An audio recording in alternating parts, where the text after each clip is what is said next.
The puke was sports drink, pure and fresh. John retched it up all over her face. It did nothing to wash away the blood sticking to her hair. The killer wound was obvious, even to a squinting, unfocused stare. The right side of her skull smashed open, her blood-red eyes still screaming the terror. Why here? Why now? Why Anne?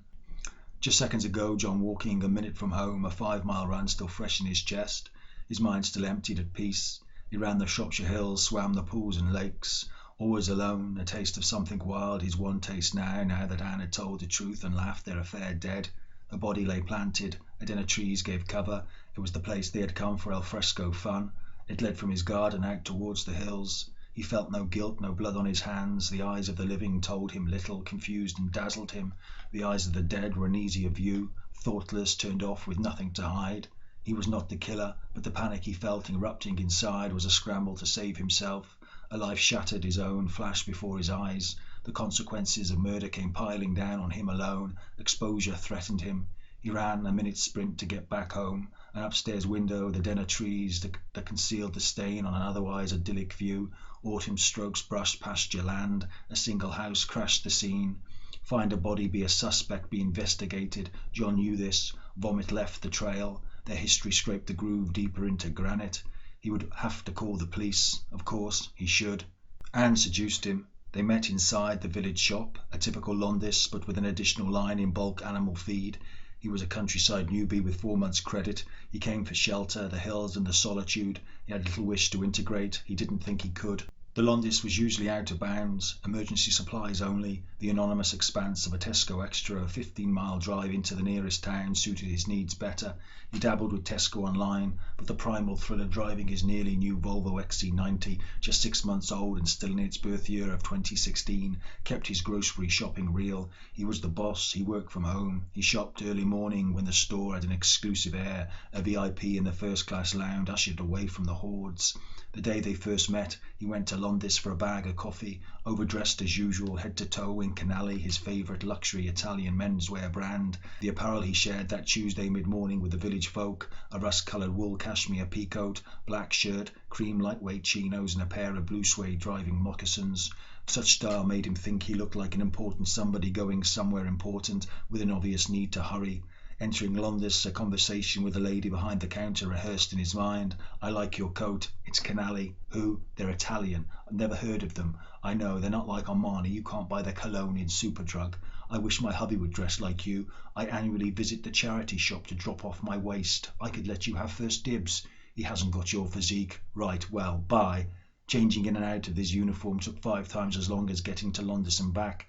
Once home and back at work, he returned the Canali to its spacious closet, then returned to the office wearing pyjamas or sometimes only pants. What scared him about the Londis was the village inquisition. Their file on him was incomplete. They knew his name and the lie he told. He was a day trader of shares and currencies, working for himself from home. Why lie? Why not? He earned a small living building and hosting websites for not very successful sole traders, a majority being driving instructors. He didn't learn to drive until he was 29, 8 years ago, which up until that moment in time was his darkest, most shameful secret.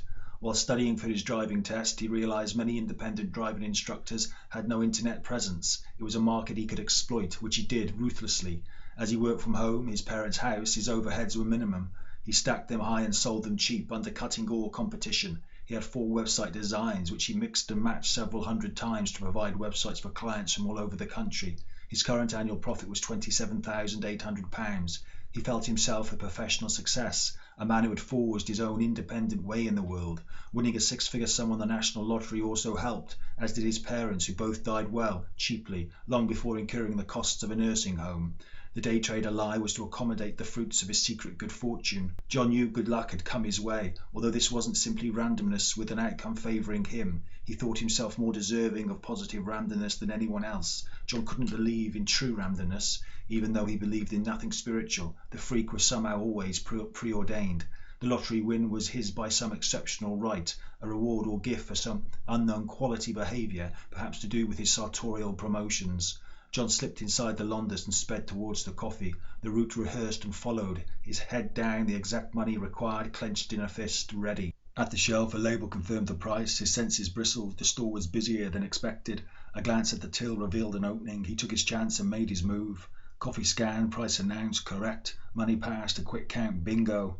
He turned to leave. The curtain fell, shattered. He stood exposed on the public stage, lost and unrehearsed, unable to improvise. Pam Croft, megaphone, truncheon, one-woman crowd control, self-appointed village headmistress, ranching pupils, all those caught within the village walls, and most considered special needs. "Ah, you," she boomed, victorious at having John trapped. John blushed. Pam kept her contempt contained. She wanted John to volunteer. He had to, she said. As a newcomer to the village, he had to prove his mettle.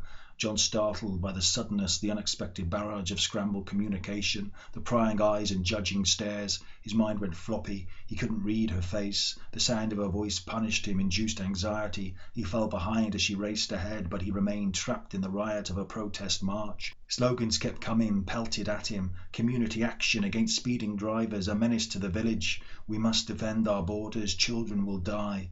She looked past John at a customer behind and recounted how the police had finally relented and agreed to lend her a handheld laser speed camera gun. This pause gave John a moment to find his senses. "We shall catch the speeding vermin. I have high visibility vests for all my troops. We shall stand on the roadside proud and defiant, the new knights of the village." Pam continued, her focus returned to John. "I'm told you work from home. Doing what?" "I trade shares, ethical investments," he managed to say, words from a well-practiced script. "Yes, I've been told. So lucky us. You can man the rush hour shift. Take this leaflet. It has all the details you need." John took the opportunity and gladly grabbed the leaflet that she offered in her hand. "Right, yes," he said, backing away. "But I do a lot for Christian Aid," he lied on automatic response. To avoid having to negotiate a way past her impressive frame, he took the scenic route down 2 aisles towards the door. He bumbled along, a little unbalanced, too fast and too self-consciously, desperate to escape the stage. The narrow door induced panic, a push or pull, to save some face or to make complete the image of a weak, incompetent fool, overthinking, numb with indecision. Wasn't the door automatic? 2 seconds away, John racing on, a woman, Anne, calm and unhurried, glides into his tunnel vision. She exits the store, door pushed open, her caressing hand holding it open. John followed, slowing to twist through the door ajar. "Thank you," he mumbled without stopping or looking her way. "No problem," Anne replied, walking by him side by side. "Shall I take that?" She plucked the leaflet out of his hand. "I could put it with mine straight on the fire." Her voice was warm and soft, calm and soothing, pure ASMR, and nearly gave John the tingles. He couldn't help but glance at her. She faced forward, her stare tilted towards the ground. Her long brown hair concealed her face. "I'm Anne. We're on the same side, the sensitive souls." John felt slightly wounded by that. He nearly replied, "I'm socially phobic in a variety of ways. I could produce a doctor's note." "That's your Volvo. How very impressive," said Anne. "Correct. Better," thought John. "Handsome. Satisfying somehow. We should hop on in and speed through the village. Show Pam that souls like us refuse to live. Slow." She laughed. John veered towards his XC90, parting from Anne, who continued on her way. "Bye, John," she said, without turning to look at him, then waving the leaflet above her head. "And consider yourself a free man, free of obligation."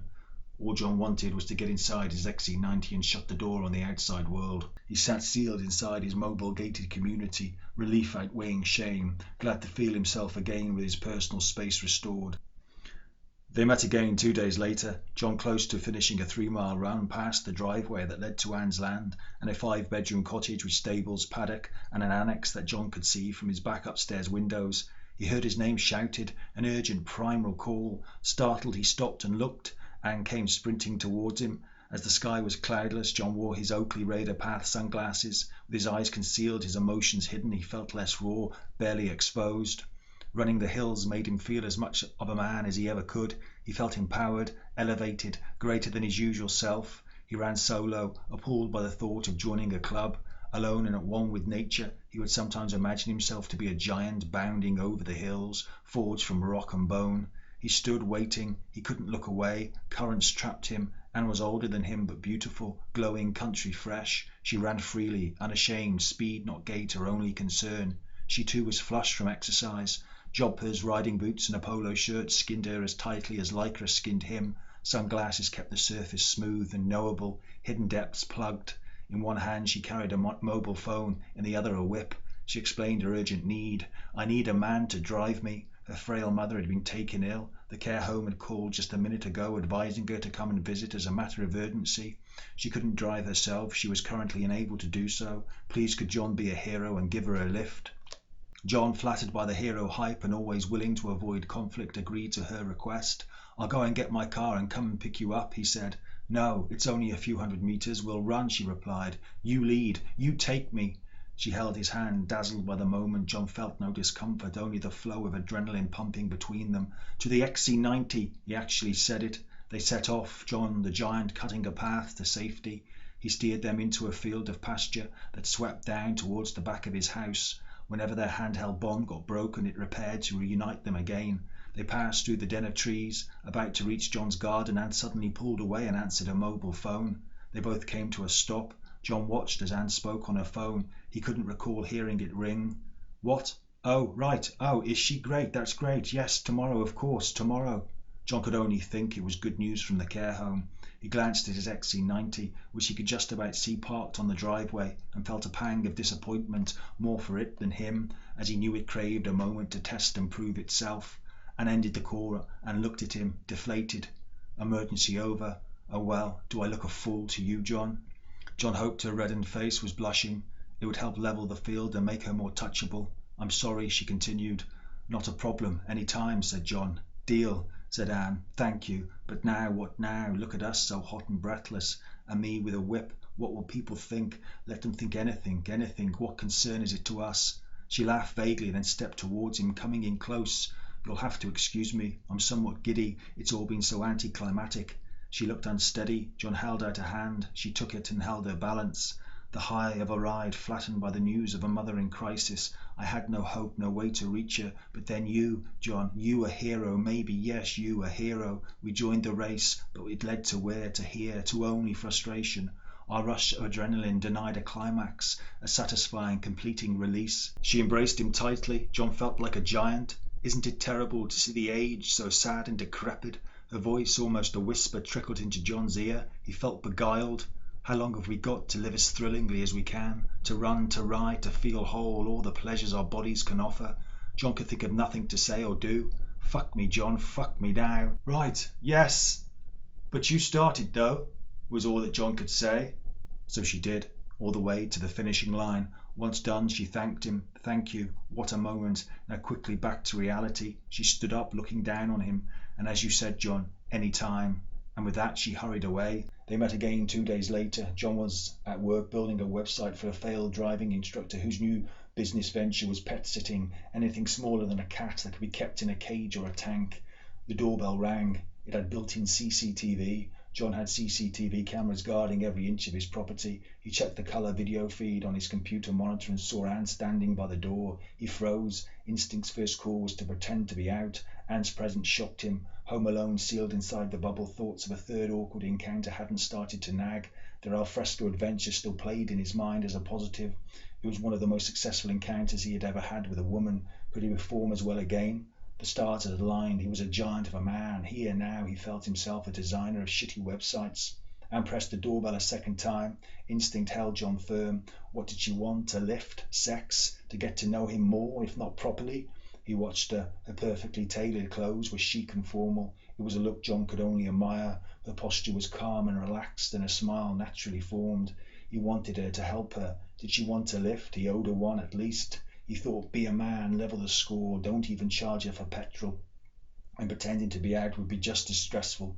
He pressed the button on the keyboard and activated the doorbell's intercom. "Hello," he said, not using her name to keep concealed his secret view.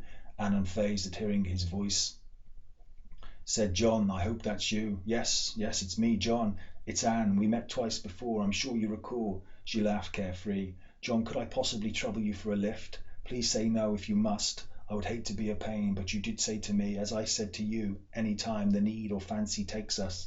He froze a second time. He could pretend to be ill, infectious. "John, just a lift, a one-way trip, just 4 or 5 miles." Her voice so calming. "Oh, right, yes, I'll be a minute." He whipped off his vest pants combo and scrambled into his emergency canale. When finally John stepped outside, Anne was standing by the XC90. She glanced at him briefly and flashed a gentle wave. The distance between them and Anne's averted gaze gave John's nerves reprieve. He faced the front door, pretending to check it was properly locked and secure. He needed a final secluded moment. Once psyched ready, he turned and scurried towards her, acting out his man-in-a-hurry routine. Anne stood waiting, looking into the distance. Quick draw style, John whipped out the car key fob, aimed and fired. The car unlocked. Anne glanced at him and smiled a silent thank you. She opened the driver's side back door and climbed inside. John was elated, inadvertently releasing a fist pump. It was the best seat she could have chosen. Closing the door, she disappeared behind the tinted privacy glass. John joined her inside. Anne was out of sight, sitting directly behind him. He couldn't even see her in the rear-view mirror.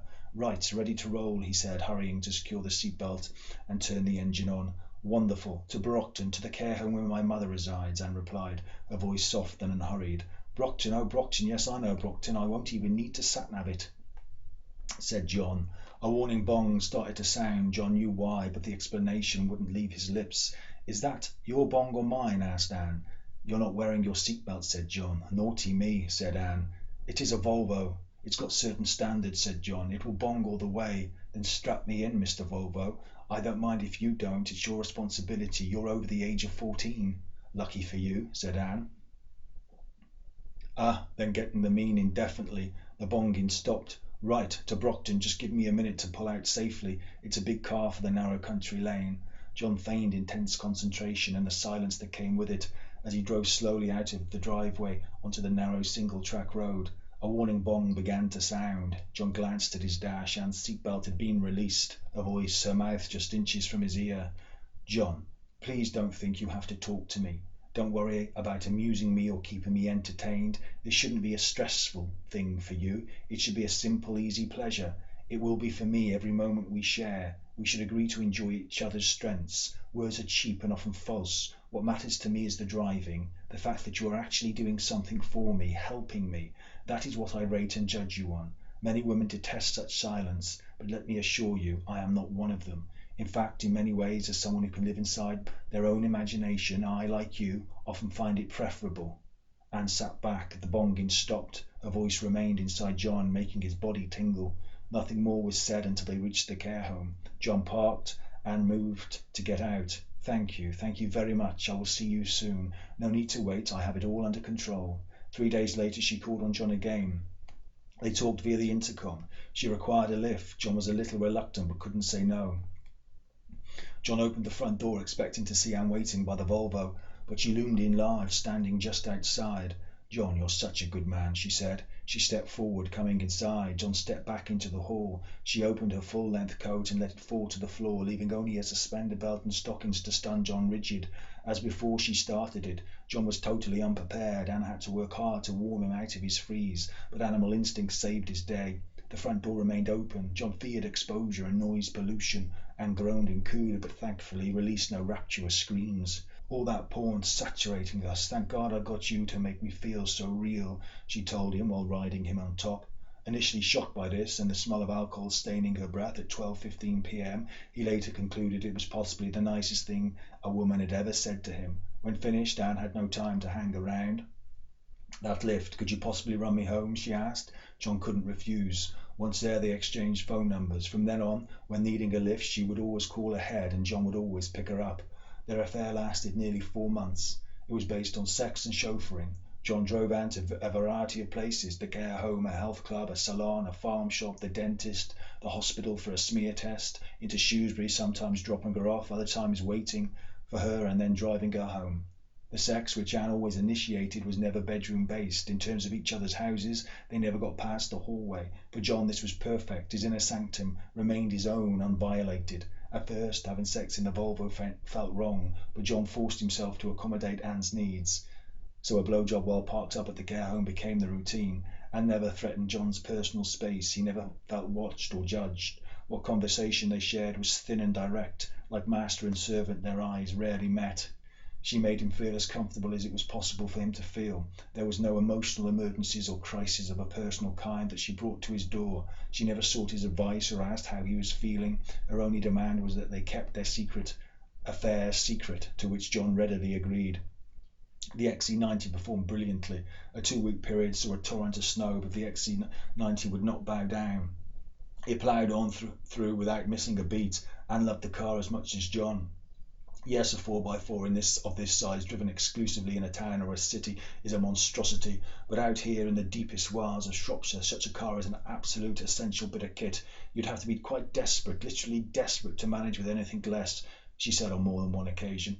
Although John had difficulties reading people's emotions and understanding their motives, he understood their affair and relationship was 90% sex, which he was convinced Anne not only enjoyed but craved. Yes, he drove her here and there, but this, for her, was little more than a perk that came for free with a lover like him. To prove his thesis, he started keeping a record, a sex-to-lift ratio. He started to wonder if their affair could develop into something deeper, like maybe they could risk renting a cottage in Wales for the weekend. Abu Dhabi would be nice and quiet.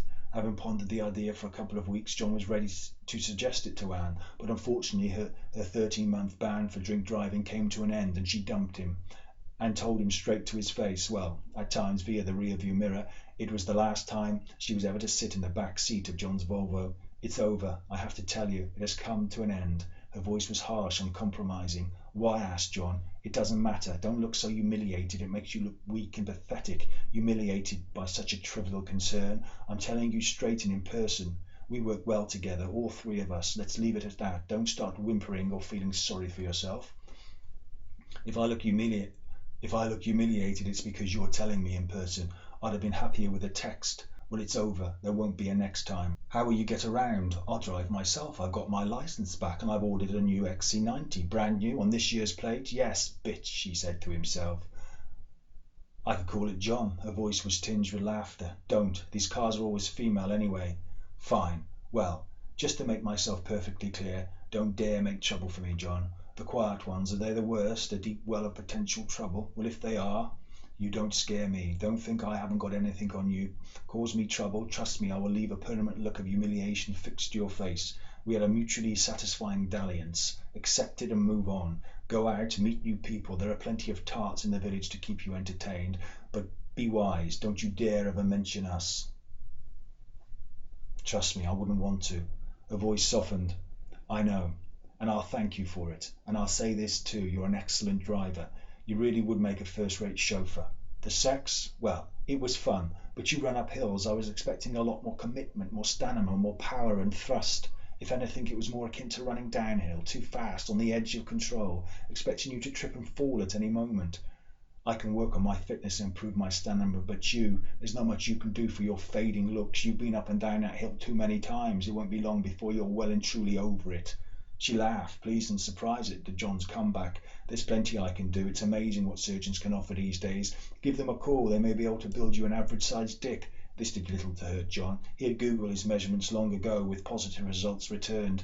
When John got back home, he correlated the data he had recorded. The pie chart he produced powerfully visualized the truth. Acts of chauffeuring, 81%. Acts of sex, 19%. So be it, he thought. At least it ended well, completely and permanently. A clean break with no splinters left flying through the air. She wouldn't talk about him, and he wouldn't talk about her. Perfect, a moment of time, sealed and gone. John bolted from his window view. He rushed around the house, pulling blinds and curtains shut, his thoughts dizzy, hyperventilating. Call the police, be a suspect, call the police and they'll call you suspect number one. Be watched, investigated, interrogated, pressed. He tried to fight, to cling to reason. Call the police, start the process. The sooner it begins, the sooner it ends. You've nothing to hide. Trust the police, trust the public. Fuck no, trust Anne, ditto. Don't think I haven't got anything on you, she said it. She made the threat, created lies to add to mine. He felt threatened, exposed. Paranoia crept inside. Why was the body left so close to his house? A message, a setup? On land nobody used, only him and Anne those times they... What did the killer know? That John was ripe to stand accused, a perfect fit, ready to catch the blame. I knew it. We had an affair. She ended it. She used me. She threatened to humiliate me. He had to call the police. He had no other option. His vomit, his sweat linked him to the body and scene. I will be a suspect, smoke and fire, everything public, dragged through the system, falsely accused, falsely convicted. Could they find me guilty, send me to prison, condemned to my worst nightmare, confined to a space saturated with ugly, loud, stupid men?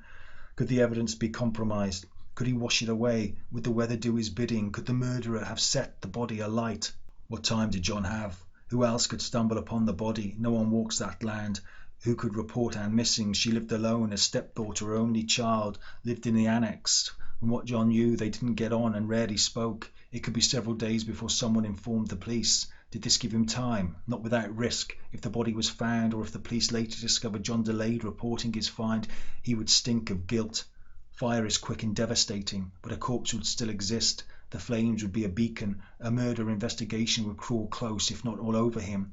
If only the body would vanish, the murder could for now be concealed. A temporary measure, a missing person left behind to give his investigation time to discover who and why, to give him time to save himself, to foil any plot against him. The dead aren't impatient, they demand no justice. Pigs, hundreds of pigs, free range, outdoor reared organic pigs, all a short runaway. Give each a little nibble, a tasty morsel, a treat, a different fucking day.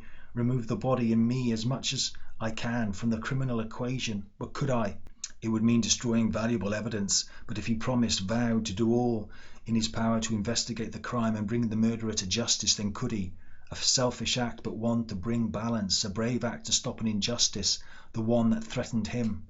Inform the police now, or dispose of the body now. The logistics easy, think the minute, the DNA, keep everything clean, contained. The act driven by fear, know the consequences of failure, of not completing the act. The risk, number one, bringing the body home, but just one short run out in the open, from the den of trees to your own back garden, the cover of darkness too far away, one night to get the job done. The pigs must have a midnight feast.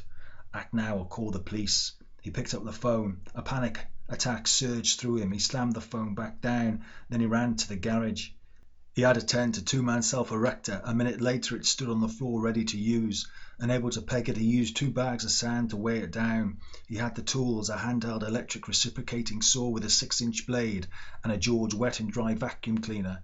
He plugged them in and positioned them ready to use. Other tools he placed inside the tent included scissors, a boning knife and a pair of garden loppers. He searched for a pair of overalls, but knew he owned none. It fueled his panic until an idea propelled him away. He ran upstairs. From a wardrobe he pulled out his wetsuit. Noticing his snorkel and diving mask, he grabbed them too. Back in the garage he stripped naked, putting all the clothes into a refuge bag, then struggled into the wetsuit. While doing so he psyched himself up. The person is gone. There is nothing there. You do not fear chicken bones. You chop up meat. You cut the guts out of trout. An idea flashed. Listen to music like he did when cooking. Create an atmosphere of normality. Drift away into song. He ran into the kitchen to fetch his iPod. A laptop he sometimes used to stream TV was on the worktop.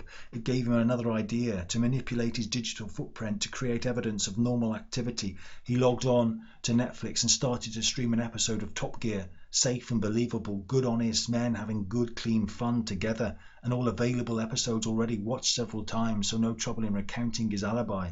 The garage setup was complete. John stood, his thoughts racing, rehearsing the events about to unfold. How to dispose of the soiled tent and clothes, burn them, the pizza oven. The previous owner of the house had installed an outdoor wood-fired brick oven and loved it, said her friends would adore the chance to use it to bake their sourdough loaves. With this in mind, John had fired it up and put a loaf in to bake. The fierce heat the oven produced destroyed the loaf. It came out a loosely compacted mound of jet black ash.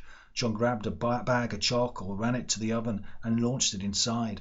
Back inside the house, using tongues, he pulled 3 flaming logs out of the wood-burning stove, putting them into a brass fireside bucket. With the logs nestled inside the oven, the charcoal began to burn. John closed the iron door, leaving the oven to build an incinerating heat. All was set to go. 2 energy drinks consumed. Peak hydration reached. The route made clear. All doors and the back garden gate were open. John pulled on a black goggle and raised the hood. Finally snapped on a pair of disposable rubber gloves. He glanced at his mobile phone. Only fear spoke. The bottle smashed against the bow. There was no stopping now. He ran a gentle jog. Observation, not speed, was his main priority on the journey down. He saw nothing untoward. What lay in the distance worried him most. There was ample light to mark him out, but what crime could be seen unaided? Into the den of trees, the body seen, he stopped, looking all around, too quickly, too enthralled to panic. He wanted to shout, "Hey, look, you! A body! I found a body! Help me!" To flush out anyone near, or to speak, to tell, to ease a conscience. His silence remained.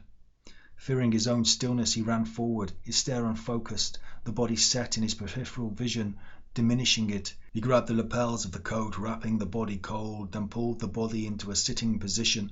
The body complied. Rigor mortis had yet to take hold. A bear hug raised the body into a standing position. A friendly tree propped it up. John squatted down. The body flopped forward, draping itself over his shoulder and brushing the hood from his head. Bracing to take the weight, he stood up straight. His legs held firm. His only thought, the finishing line. He felt no pain. Speed was now his only concern. A battlefield ran to safety. Untapped reserves of human spirit fueled his frenzy. Beyond the den of trees, free to be tracked in the crosshairs, he felt a sense of winning. Through the garden gate into the house, the door kicked shut, locked. Finally the garage, the body falling, thrown into the tent. John dived in too, gasping for air, his every nerve firing. The murky private inners consoled him. He took a minute to calm and settle, his eyes closed throughout. Still shaking, he took off the ghoul and stuffed it into a waiting refuge bag. He then pulled up the wetsuit's hood, which squeezed the iPod's earphones hard into his ears, put on the diving mask and attached the snorkel, putting the mouthpiece between his teeth. He felt himself ease, pressed into a protective skin that would create distance between him and the butchery and any offensive odours. Taking a moment to get used to breathing through the snorkel, he pulled the iPad from the small pocket on the wetsuit and turned it on to shuffle. Fix You by Coldplay played, loud and all-embracing. Good, he thought, something light and inoffensive to set an appropriate mood. With his eyes squinting to blur the view ahead, he removed from the body a pair of toggy country boots and the socks he found below. For speed, he used the scissors to slice through the fastened Armani Agora cashmere blend full-length coat and then the skirt and jumper below. He felt the wrists and hands, expecting to feel a watch and jewellery, but his hands felt nothing. The neck and earlobes were just as bare. He searched the coat, an inside pocket held an iPhone. The screen flashed on, a message unread. He peeped, freeing his squint. He eavesdropped a conversation. No security measure limited his access. He had experienced this lack of tech acumen during their time together, which worried him. He thought it revealed her character to be reckless and weak. The sender was a contact named Jay. I'm home alone. The reply, walk the dog, fresh air is good for you. Jay, 15 minutes. No reply was sent. The final message from Jay, I'm waiting. Conflicting thoughts bombarded John. Was Jay the killer? Had he, John, acted in haste? With the body found, the message read, wouldn't the police have raced to find Jay? But who would leave such a blatant clue? No one without an alibi, without a stooge to blame. What did he know? Enough to conspire? John lost his nerve. The phone turned toxic. He feared the time it would take to learn its truth. He feared the phone as a bug or tracker. He picked up the loppers and chopped it in three. It could aid his investigation, but his first concern was the threat it posed to him. He bagged the remains. He picked up George's hose, the crevice nozzle attached to maximise the suction power. He reached outside the tent and switched the vacuum on.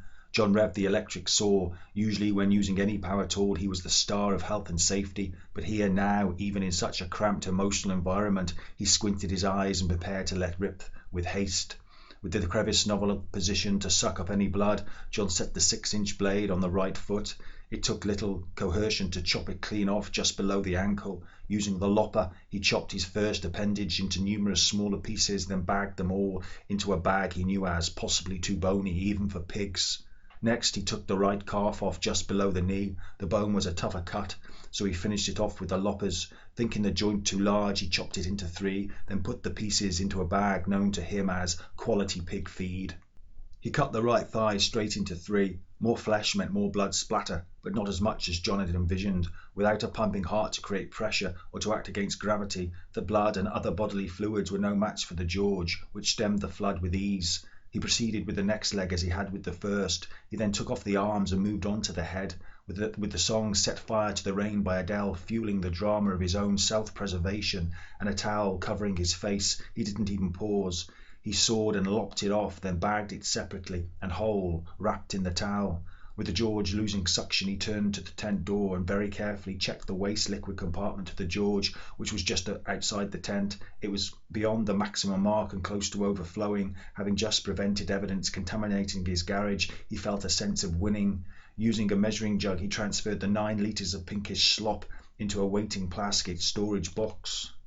Back inside the tent, only the torso remained. John wondered if a field of pigs would devour it whole, bone and all. With tempting, messy offal inside, he was prepared to take the chance, so he cleaned it up with the George, then bagged it, ready to go. Using a clean towel, a pile of which he had left on the garage floor in easy reach of the tent, he made sure the exterior of each bag was clean before placing them outside the tent. He wiped himself down with a towel, then using the round brush attachment vacuumed himself clean.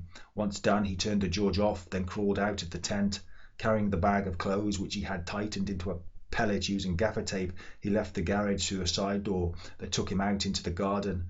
The brick oven radiated a fierce heat. John opened the door and threw the pellet of clothes in. The charcoal glowed white hot. He opened the chimney to let the fumes escape. He turned on the garden hose and washed himself down. Dusk had darkened the sky. Could he feed the head to pigs? If smashed, pulverized, would the heat of the oven reduce the bone to ash?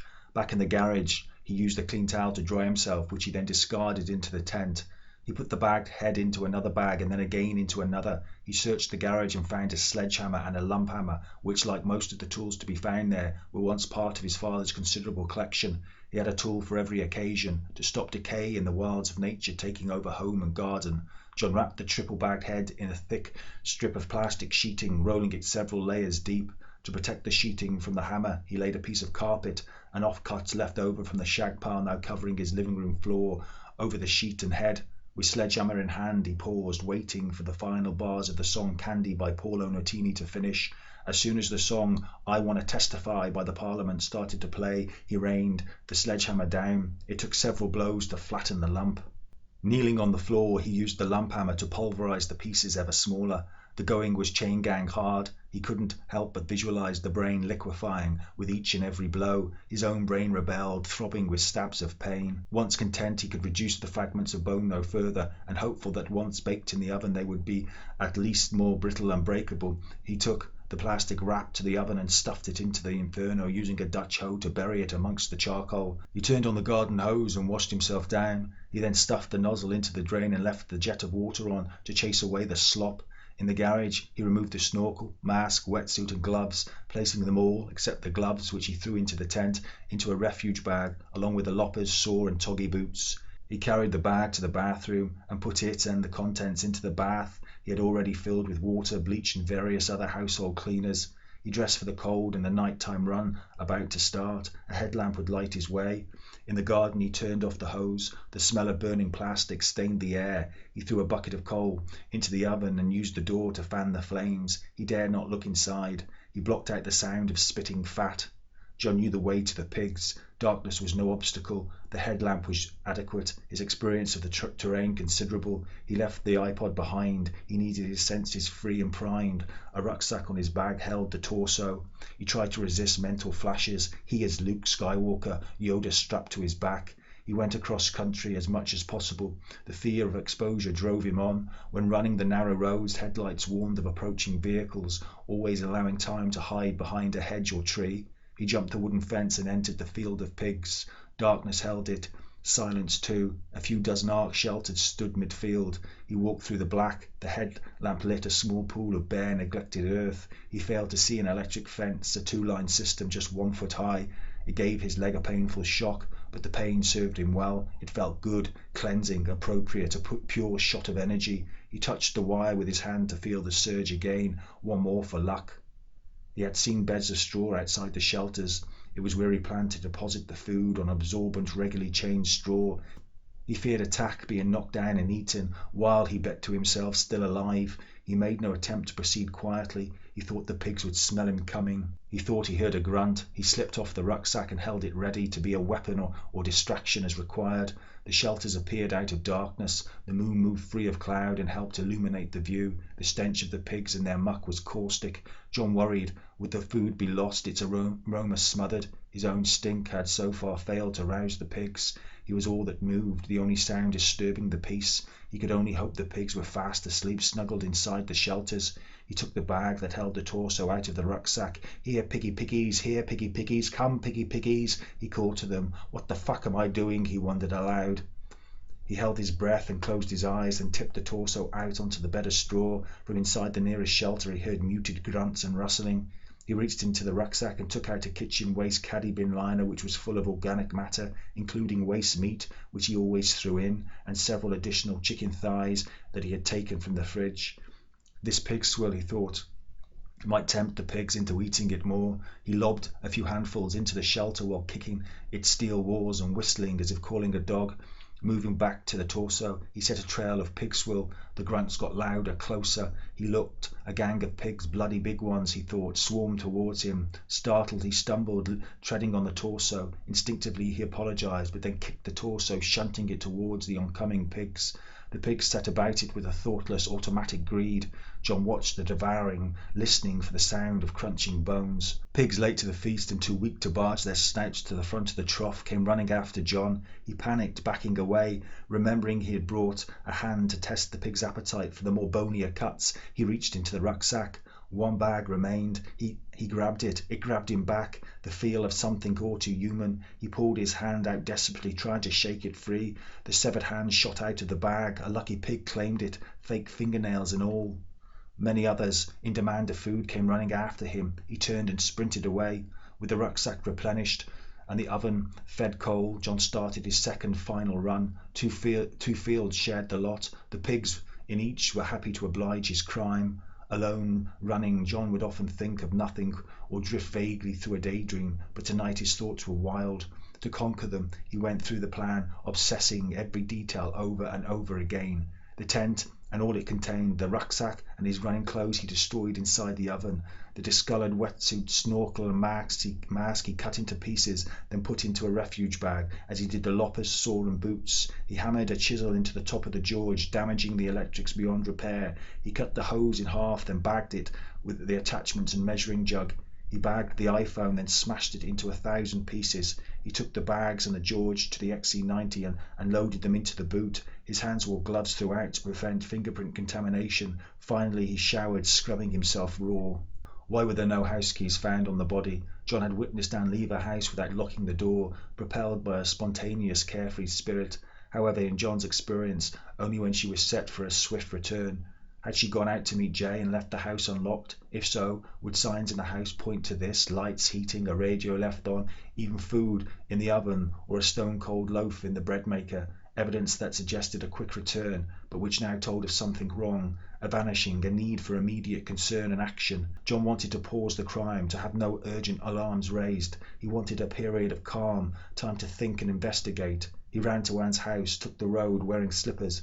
The time was well past midnight. He felt completely alone and content to be so. He had always felt braver when on his own, no one to observe his weakness or sense of humiliation. The house was in darkness. John walked towards the back door, the one Anne would usually use. A security light fired. He darted away beyond its glare, gravel pressed through the thin soles of his slippers. The back door was unlocked. John pushed it open and stepped inside into the kitchen. The house was cold. He felt unwelcome, small inside a great emptiness. He stood and listened, convinced the silence was real. He kicked off his slippers and prowled inside. Using a small pocket torch, he checked the kitchen for unwanted signs. The fridge held several, in the form of leftover food, a few slices of smoked salmon left in the packet, a bowl of olive and roast pepper couscous, 2 cooked skinless chicken breasts, a salad and some hummus. At last, a good problem, evidence he could eat. He pulled a carrier bag out of his pocket and took everything he thought it inappropriate to leave in the fridge when having a long weekend away. He didn't consider it theft. He was doing the world a favour. He wasn't wasting food. He also took a chunk of Stilton cheese, which he knew, strictly speaking, was unnecessary, as the use-by date had 2 weeks to run. However, who would miss it? Not even the lawyers dealing with her estate. With this in mind, he also took the brie. 5 open bottles of wine of varying fullness were also stored in the fridge. John thought about taking them, but he concluded, given Anne's love of alcohol, the fridge full of booze would look correct. With the fruit bowl and bread bin emptied, the only loose end that suggested a quick return was the unlocked door. He found a key in the lock, bunched together with several others. It was the set she had given him to let himself in when charged with feeding Ruby, her pet cat, while she spent the weekend at a health spa. He wanted to probe deeper into the house, but the silence and emptiness suddenly became overwhelming. He felt a haunting, the killer's breath. The darkness hid him, but who, what else? He felt too close to a killer unleashed, a presence unseen, prowling the dark unheard. He put his slippers on and left, locking the door behind him. He hurried away, feeling out of his depth. He raced to the shallows. The keys he hid behind a cast-iron antique boot scraper that stood to the side of the front door. If found, he thought they would be considered an emergency set deliberately hidden. He threw the slippers into the pizza oven. The coals were dying down. The clothes and towels had vanished into ash. He would have to wait to check for bones. He ate the food, all of it. Several hours of darkness remained. John knew he had to try and sleep. He needed to rise with the morning sun. Wrapped up in bed, he watched several ASMR videos on his tablet computer while regularly checking the feeds from his CCTV cameras that guarded his land. He told himself he was winning, that everything was going to plan. Finally, a video in which a female ASMR artist gave a soft-spoken commentary as she ironed some clothes induced him to drift off into sleep. 3 hours took John to daybreak. The alarm sounded at 4:45 a.m.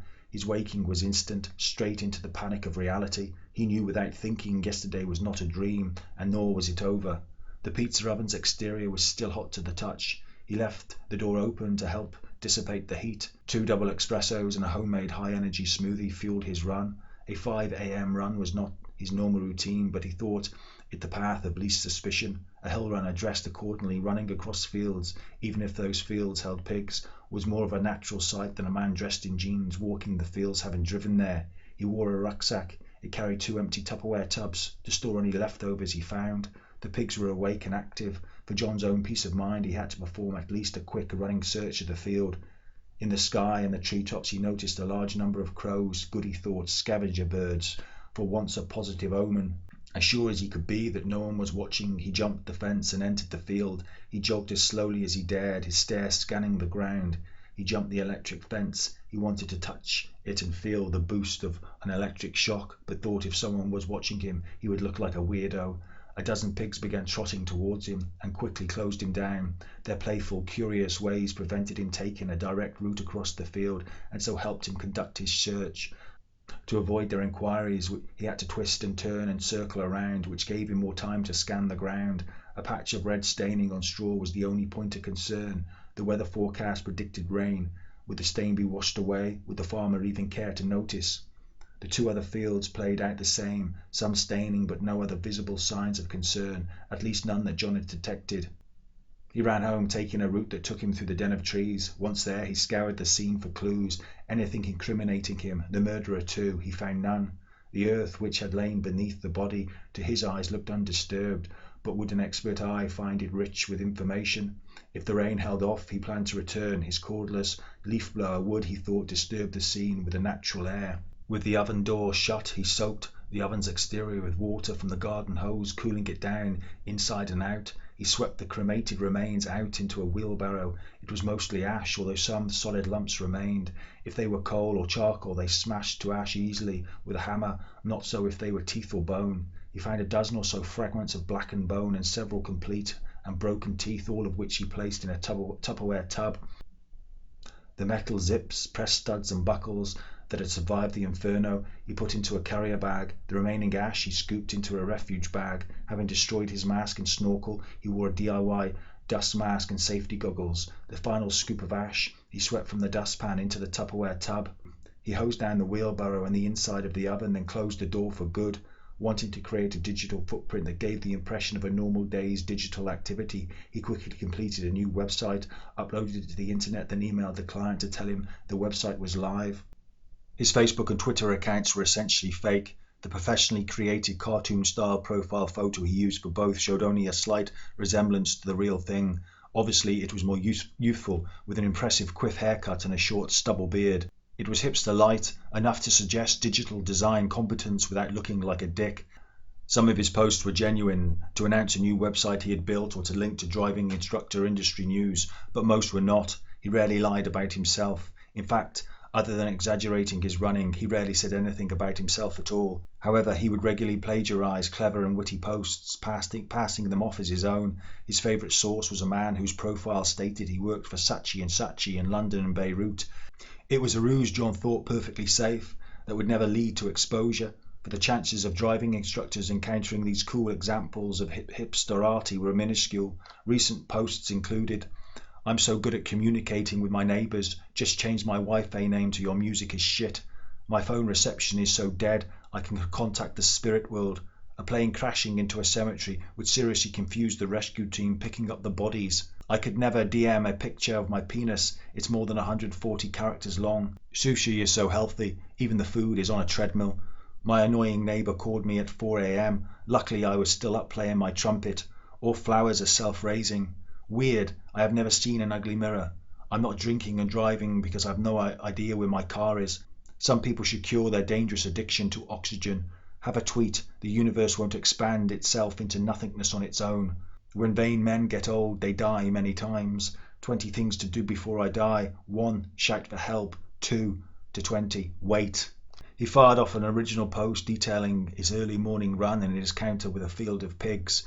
Pig, virginity lost, ran loads of fields full of cows or sheep. First one today full of pigs, all very friendly. I'll be back tonight for more. With the bag of ash, the metal remains and the Tupperware tub stashed in the boot, John started the XC90 and pulled away.